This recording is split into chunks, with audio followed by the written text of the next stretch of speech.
Hai, berjumpa lagi. Ini adalah alur cerita film dari Don's Brand bagian kedua. Karena telah membuat calon anaknya meninggal, pria tua itu semakin ingin menemukan dan membunuh pencuri yang masuk ke rumahnya. Untuk itu, dia mengunci pintu dengan obeng kecil yang ditemukan.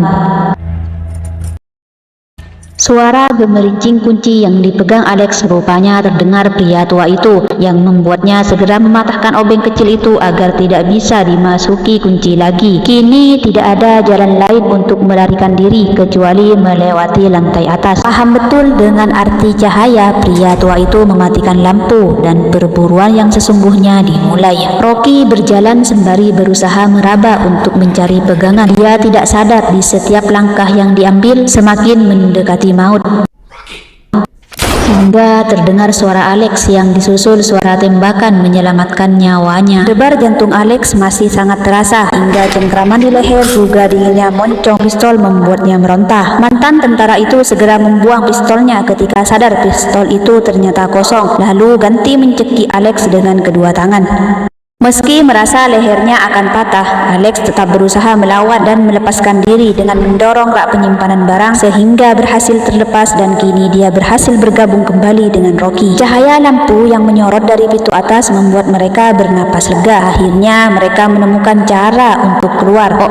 Bisa dikatakan bahaya baru datang menyambut ketika mata mereka beradu dengan mata anjing yang menatap dengan sorot permusuhan. Rocky mencoba semua kunci di tangannya, berpacu dengan Alex yang terus berusaha menenangkan anjing yang terus waspada.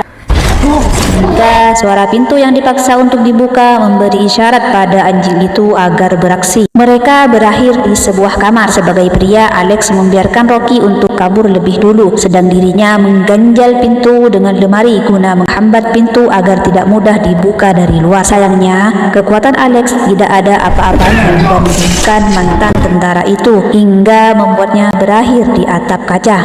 Di lain sisi, Rocky terus merangkak. Tangannya kesulitan untuk menjangkau langkah selanjutnya, hingga tiba-tiba saja anjing galak itu berlari ke arahnya dari arah belakang yang membuatnya secara refleks melompat. Kembali pada Alex, rupanya dia masih hidup. Ketika sedang mencoba untuk menstabilkan nafasnya, tiba-tiba saja dia melihat sebuah pistol yang mengarah kepadanya, hingga pria tua itu memecahkan kaca yang menjadi penopang tubuh Alex. Dengan sisa tenaga yang dimiliki, Alex berusaha untuk berdiri, juga menyelamatkan nyawanya yang lagi-lagi hampir melayang di tangan mantan tentara. Dan kini dirinya terjebak di sebuah ruangan mana mayat Mane berada. Dia membekap mulutnya agar tidak mengeluarkan suara sedikit pun ketika matanya tidak kuasa menatap tubuh sahabatnya yang sudah tidak bernyawa. Nafasnya seakan berhenti ketika melihat mantan tentara itu datang, tapi kali ini dia berhasil memukul tangannya yang sedang mengarahkan pistol ke arah depan, hingga terjadi perkelahian di antara mereka, yang mana akibat perkelahian itu tanpa sengaja sebuah kompor mengeluarkan suara membuat mantan tentara buta itu tidak bisa fokus. Kesempatan itu tidak disia-siakan oleh Alex yang kembali melancarkan serangan, tapi lagi-lagi dia kalah dan hanya bisa pasrah ketika mantan tentara itu mengarahkan sebuah gunting bukut ke arahnya.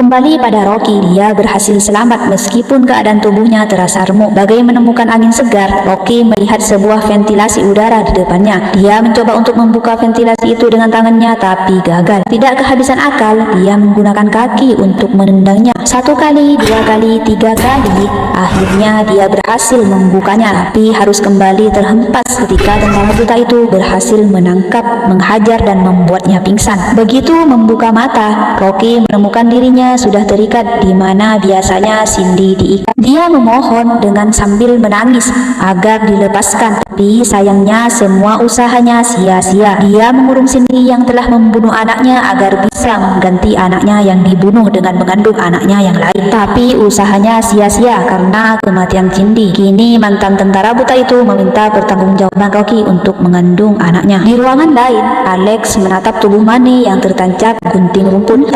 Dia harus bersyukur bersyukur atau merasa bersalah pada tubuh sahabatnya itu. Dengan mengumpulkan sisa-sisa tenaga dan tekadnya, Alex memancing anjing galak itu lalu mengurungnya di dalam kamar. Begitu selesai mengubur mayat Cindy di bawah lantai, mantan tentara itu mulai mengolah sperma miliknya untuk disuntikkan pada Rocky karena dia tidak suka melakukan pemerkosaan. Untuk pertama kalinya dalam hidup Rocky, dia berdoa pada Tuhan agar mau menolongnya. Tapi mantan tentara itu malah meremehkan karena menganggap Tuhan itu hanyalah lelucon. Rocky tidak tahu lagi harus bagaimana, kepalanya seperti berdenging, dan hal terakhir yang dia ingat adalah mantan tentara itu ambruk karena Alex memukulnya dan melepaskan tubuhnya yang terikat.